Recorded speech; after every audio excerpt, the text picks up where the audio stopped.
We are back with another episode of JR Takes. As always, Ryan and I coming at you with the latest Seattle sports news and NFL news. Ryan, got the Niners coming up tomorrow. I guess today, because we're probably going to upload this podcast tomorrow morning.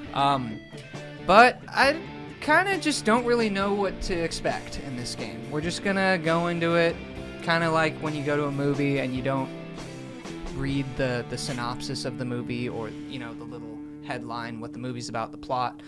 It's kind of what I'm wanting to have the sense of going into this game, because if I get my expectations too high, I have a feeling I might be a little disappointed. So, that being said, go ahead. It's kind of odd. I feel like this has been the least hyped up Seahawks 49ers game in like over 2 years, probably since we played them in the beginning of 2022, I would say, because the expectations of both teams right now are kind of muddy. The 49ers are 2-3, and they haven't looked particularly great all year. They've lost 2 divisional games in a row to teams that don't look like they're going to finish with a winning record this year.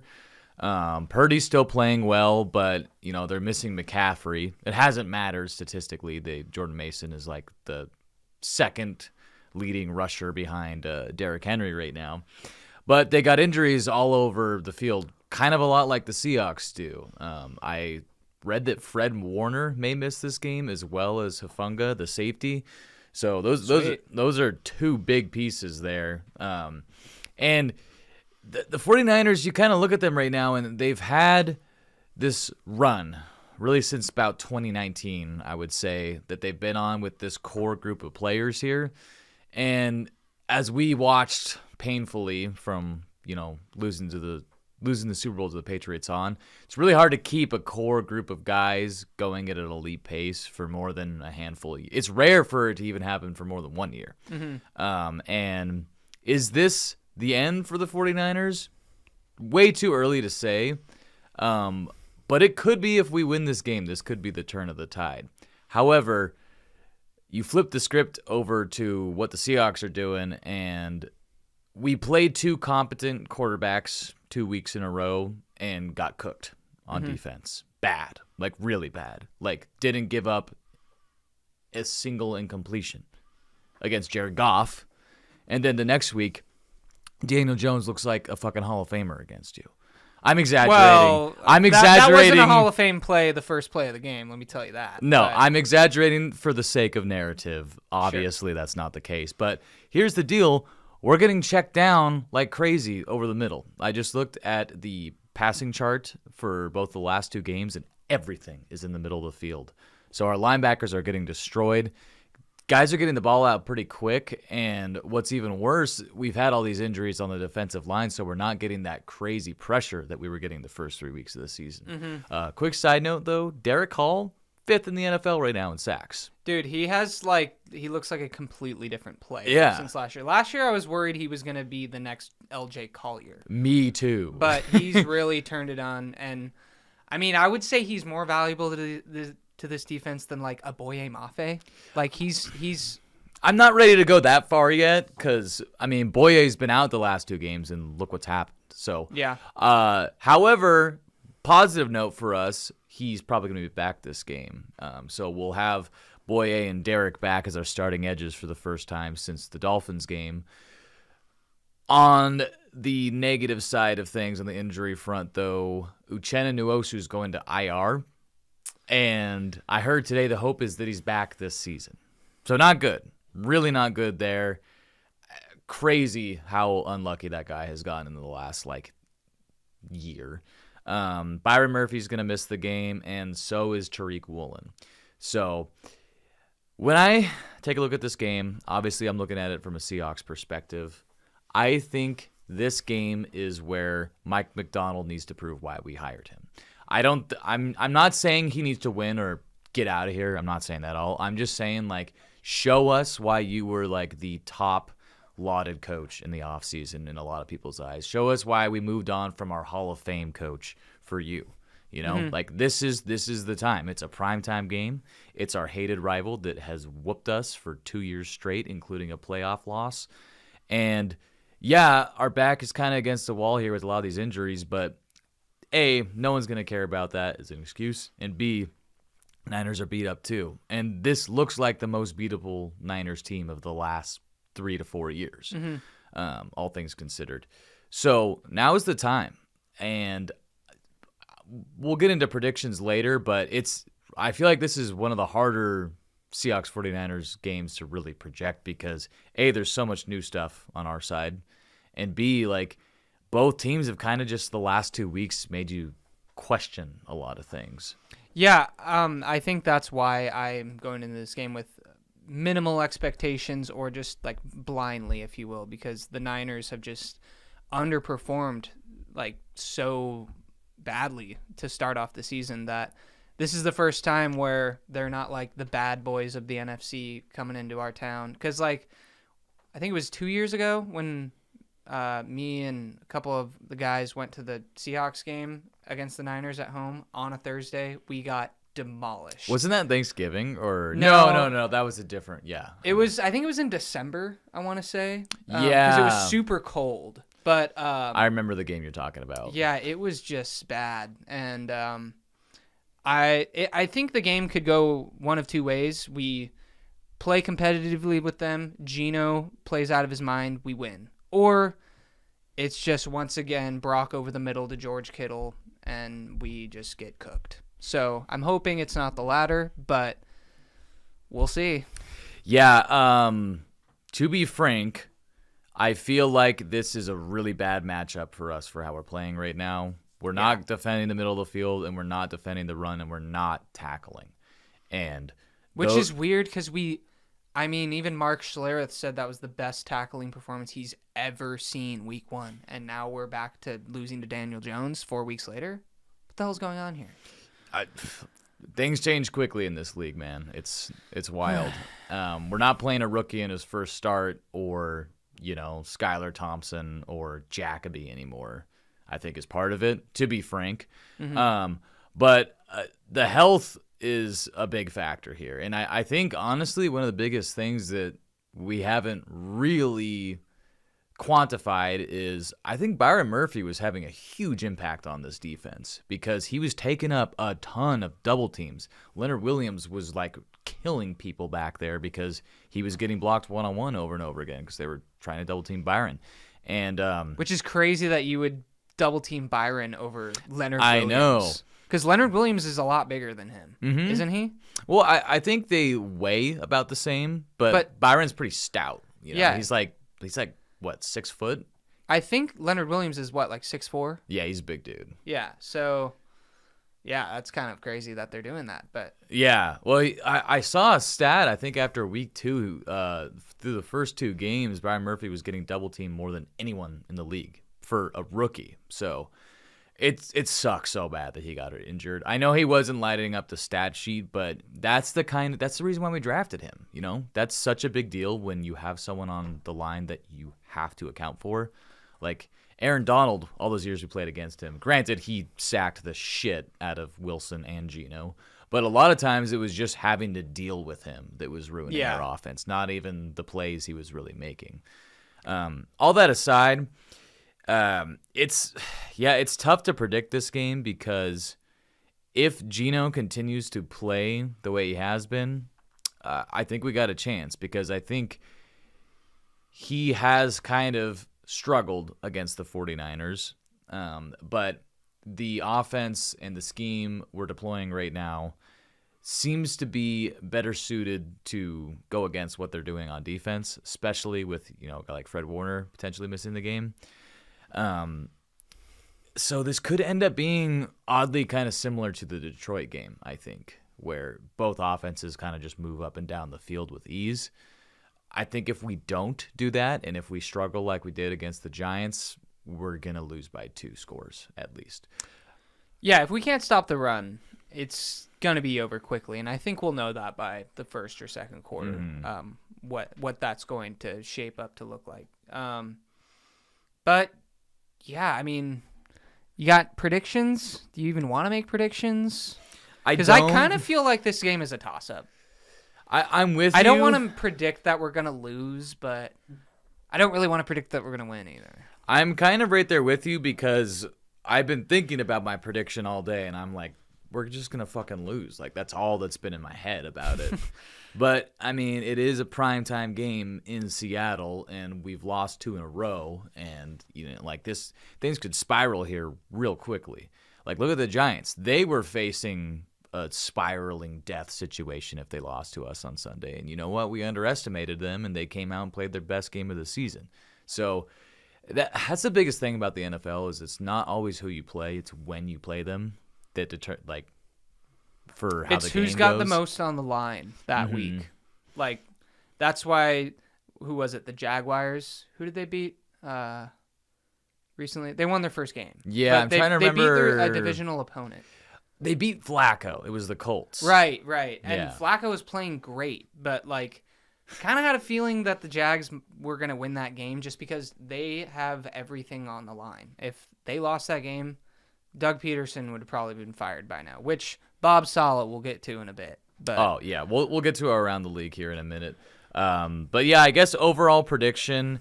I'm just gonna predict that it's gonna be a close game. I think whoever has the ball last is probably gonna win this game. And I will say if we don't force at least a turnover or two, we're gonna lose by 10 points. Is my prediction. yeah, and we haven't really been doing that at all since week 1. Yeah, we got that lucky So- fumble that we returned Or for I forget that, which 102 yards. I kind of think that was a touchdown. I but kind of thought so too. I was shocked that they didn't even. That's why, review it. they. Or couldn't they not? I mean, it's automatically reviewed That's what I because thought. it's a turnover and a score, so by both fronts. Yeah. And I guess the ball, they saw it coming out before it crossed, but yeah, I don't know. It was so close. I feel like if they had called that a touchdown, they wouldn't have overturned it. I Yeah. will say, like in our favor. Yeah. So, yeah, we got to get the ball out more. Got to make Purdy uncomfortable. And Yeah. he's been really hard to sack this year. Like I've seen a ton of plays where he's kind of got the Mahomes thing where he's not fast, but he always just seems to be as fast as he needs to be. Like evasive. Yeah. Yeah. And that's been something we've struggled with this year too. I mean, Daniel Jones got out of like 4 sacks last week. So, anywho, yeah, that's kind of all I got to say about this game. I hope we win. My brain says we're gonna lose. My heart says we're gonna win. Same. That's and like the prediction, I don't really want to make one. I just think, like you said, it's going to be close.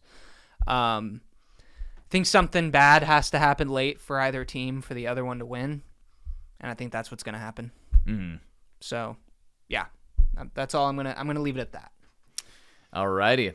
So you alluded to it earlier, but Robert Saleh, Mr. Xerxes himself, getting fired after just a 2-3 start.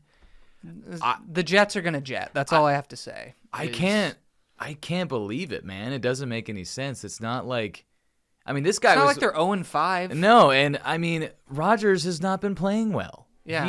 Robert Saleh is not, an Andy Reid type. He came from the 49ers defense. He's a defensive-minded coach, and that's kind of his bread and butter. He's not Nathaniel Hackett is running the offense. Maybe you guys shouldn't have gotten him to spearhead this thing. I don't know. It's just so weird because first of all, it's weird to me that Aaron Rodgers is so trusting in Nat Hackett, and like to everyone else, he's the worst offensive coordinator in the league. So like, why does Aaron Rodgers like him so much? Does he I don't know. have dirt on him that we don't know about? Like, what is going on? Because I heard the rumor that Nat Hackett was being demoted from offensive play calls, and rumor has it that Aaron Rodgers went to the owner and complained about it. But that's a lot of speculation. Yeah. No one knows if that's true or not. But it's just, you got to fire Nathaniel Hackett. He's a horrible offensive coordinator. You have the best running back in the league. Run him 40 times a game. Yeah, You have a 40-year-old quarterback, dude. What are you guys doing? It just kind of reminds me of when was it Adam Gase? Yes. Yeah, with the Broncos, with best offense ever, objectively. Yeah. 2013 Broncos. Hey, he had Peyton Manning, so that has a lot to do with that. And when Nathaniel Hackett had a lot of success with Rodgers, Rodgers was throwing to Devontae Adams, and that was an established core of guys when Rodgers was, at this point now, 3 years younger. So sometimes I think coordinators just get heralded for having good players. Sometimes it's the opposite, and like those things, coincide with each other. But look at Russell Wilson's years before and after Nathaniel Hackett. Played pretty okay, pretty well. I mean, made the Pro Bowl in 2021. Worst season of his career with Hackett, and then first season with Sean Payton. Definitely not one of his better years, but substantially better. Look at how this season's going on so far for the Jets. They're 2-3. They're not running the ball. Breece Hall is like underperforming somehow. Rodgers is having like his worst start to a season yet. So I don't know. There seems to be a lot of negative correlation in the Hackett realm. Yeah, I just think, I'm sold. I think it's all his fault, personally. Well, and just think of the locker room impact of your coach just being yanked so out of the blue like this. And guess what? They didn't even let him talk to the players before he left. They were just like, they got security to escort him out before he could even say a word to the players. Yeah, the Jets... I mean, I've worked for bad restaurants before. The Jets sound like a bad restaurant to work for. They sound like Scotty Brown's. Because if they're doing shit like that, escorting him out without letting him talk to his players, what is this, a fucking dictatorship? Like, the fuck is going on over there? So, yeah, maybe it is just the Jets are going to jet, because we're going on year 14 without them making the playoffs if they don't this year. And they got the fucking Bills to contend with. The Patriots and Dolphins look okay, but right now on a neutral field, do you even take the Jets to beat either of those teams the way they're playing? You probably would lean that way, but. And are you I don't think for any second that the Jets are going to turn this around and all of a sudden be a high-powered offense. I mean, I think they might think that with the change of the head coach, but good luck. I think for them right now, Rodgers has to take complete control of this team. Right. Spiritually but he's not and playing physically. Good, so he needs to figure that out. Otherwise, they're mega fucked. Yeah. And this could get really ugly quick. I kind of think it already is messy, and if he can't figure this out, Aaron Rodgers might be a Viking next year. Who knows? Well, the crazy thing too is it's such an overreaction by the owner or the GM, whoever made this decision, because they're 2-3 and they've lost to the 49ers and the Vikings in games that were not, brutal. I think the Broncos' home loss really fucked with them. But again, they scored 9 points. Robert Saleh is the defense guy. They held them. Bo Nix had negative passing yards at halftime. Yeah, well, I also heard on the radio today that Robert Saleh, after that game, got he immediately was brought into the owner's office and they addressed deep concerns with him after the loss to the Broncos. So that had to be, I guess, the first public sign of, oh shit, this guy's on the hot seat. Yeah, I just think it's the wrong move, personally. I agree. I think it's premature if they needed to do it at all, because we never really even knew what he could do as a coach, because he never really had a quarterback. Yeah. And when he finally does have a quarterback, they're not even doing that bad. They're 2-3. So. Yeah, and the quarterback isn't doing good, too. Yeah. In addition to that. Yeah. So, Jets are going to jet. That's all I have to say about them. With that in mind, you want to get to the weekly power rankings? I do, yes. Do you want to start it and go 1 through 10 again, or what do you want to do? I'll do 2, you do 3, I'll do 2. How about that? Yeah. So starting off, same thing as last week. Cheeks. Vikings and Chiefs both win, so I had them at 1 and 2 last week. They're going to stay the same this week. I think the Vikings still are just playing the best football in the NFL right now, which is, again, the Sam Darnold situation is crazy. Chiefs, they're not playing as good as the Vikings, but they sort of remind me of the 2014 Seahawks, where they fucked around in a lot of those games, but it was just you knew they were going to win by the end. Really similar vibes between those two teams because Mahomes, he's not really he's leading the league in picks right now, believe it or not, and the defense has kind of finished a lot of games for that team, being the Chiefs. But yep, both 5-0. So I think past week 4, if you're undefeated, you got to be at the top. Yeah, I have mine the other way around. I have the Chiefs. They're Super Bowl champions. They've won 2 in a row.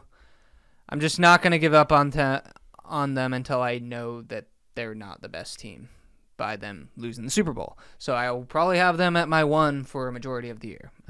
That's just fair. and it kind of annoys me when they win when I don't have them at 1. So I'm just going to leave them there. It's their punishment, if you will. And then the Vikings at 2. Pretty much agree with everything you said about them. Yeah, they're playing great football right now. And then at number 3, I got the Ravens. I think the Bengals might have made my top 10 if they had won that game because they were just their offense looks so good. But the Ravens were down by 10 with 5 minutes left in the game, and they won in overtime. The Bengals' defense is horrible, but Lamar Jackson and the Ravens' run game, pass game, all of the above. I don't know if you saw that one scramble play where Lamar. Oh, yeah. I happened to see that live. That was like the play of the year. Yeah.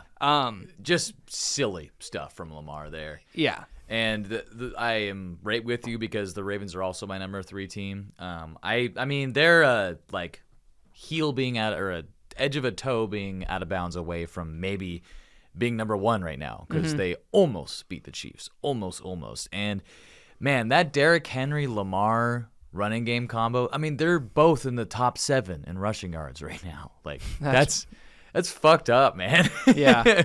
And, like, as much as the league has become pass heavy over the years, I still think if you, like, again, I keep bringing up the 2014 Seahawks, but when you have an insane run game, like Wilson rushed for almost 900 yards that year, and Lynch was like top 3 rusher in the league, and that was so hard to stop. If like, how are you ever going to get the ball back if every 40 seconds, a team's getting a first down just by running it in your fucking face? It's kind of old school, but when you're mixing in the dynamic plays in the passing game as well to seemingly anybody that can catch, because the Ravens' offense has been very balanced in the passing game as far as their targets goes. Yeah, tough team to stop. Defense doesn't look as good as years past, but it's been good enough. So they are number 3. Number 4 is the Lions, and honestly, I feel like this quadrant, these 4 teams, they're in their own tier right now, in my opinion. I think those are the 4 best teams in the league. Lions, I think they had a bye last week, but they did, yeah. Yeah, I mean, last time we saw them, they completed every pass, and like if Geno didn't play an almost perfect game, they would have blown us out. So they look like a phenomenal team right now. Yeah, I have the Lions at 4 too. I have them 4th of the 4 teams because I think their defense sucks. I mean, their D-line, obviously they got some dudes up there, but I mean, they look like they couldn't stop anything against us. So I have them at 4 for that reason. And then at number 5, I've got the Packers. I think the Packers are I can't remember who they lost their second. Oh, the Vikings. Duh. They almost came back against the Vikings. But they're 3-2. Their first loss was that weird week 1 loss in Brazil against the Eagles. Yeah. I think they're a lot better team than the Eagles. I just think the Packers, they know what to do on offense, and they know how to do it well. And, yeah, I think the Packers are legit. Gotcha. My number 5 team is the Texans.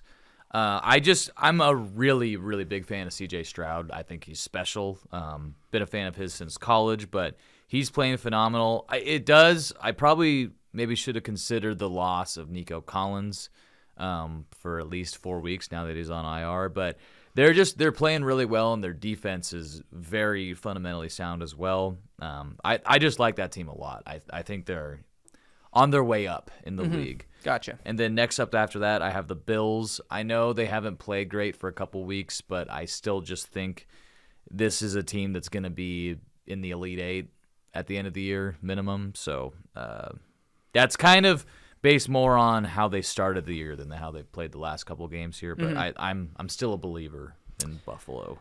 For me at 6, I got the Washington Commanders. They just keep playing better every week. I forget who they beat just this past weekend, but I can't remember either.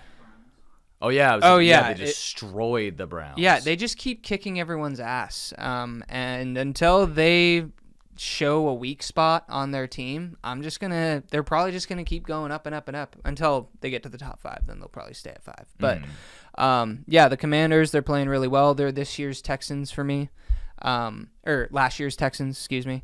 Texans came out of nowhere last year, and Commanders have done the same thing this year with the rookie quarterback. Got them at 6, and then at 7, I've got the Texans. A little bit lower than what you had them at, but it's just a personal preference. I like what I see from the Packers and the Commanders. Texans, they're playing all right. They're winning games. They're 4-1, so I got them at 7.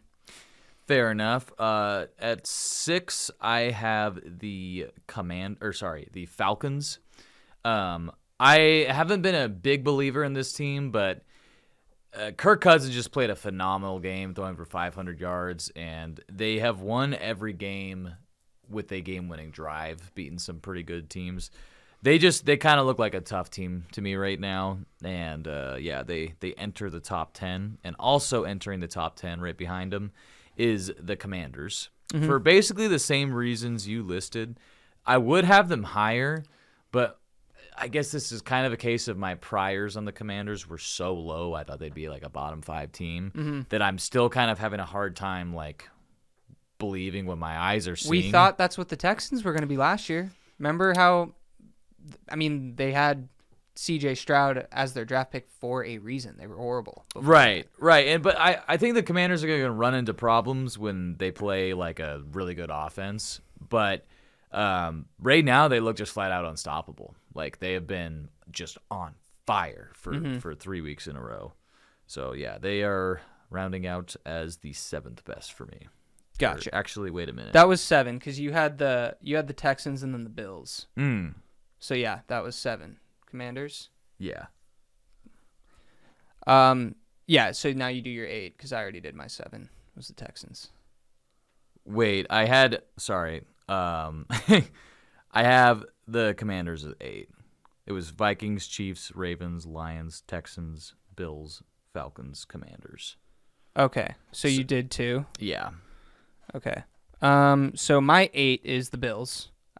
They're there because they've been playing terrible the past 2 games, and I don't think they're they did this last year. They started off great, had like a 4-week stretch where they sucked, and then they didn't lose another game until the playoffs. So I think they're going to do that again this year.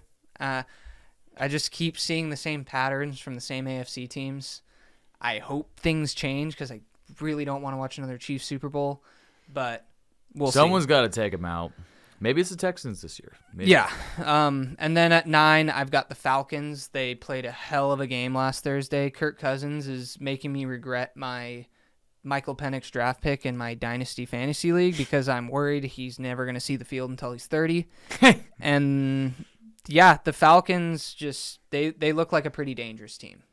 Yeah, that's why they jumped up in my rankings as well. Number 9 for me, I got the Packers.